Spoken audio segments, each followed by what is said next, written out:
I need help diagnosing this old Kenmore direct drive washing machine. Basically it's a whirlpool. I thought it was the transmission, so I replaced it and now this is what I get.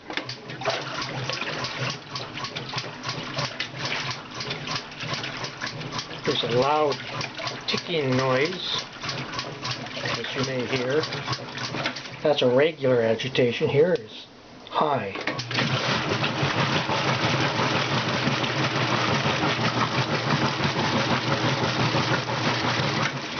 No ticking noise, but crazy violent. I think that's much more extreme than heavy duty.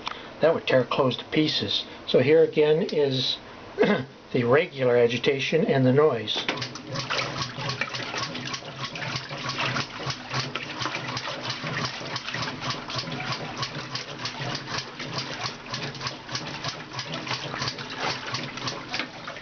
If anybody has any ideas what it may be, I'd appreciate your comments. Thank you very much.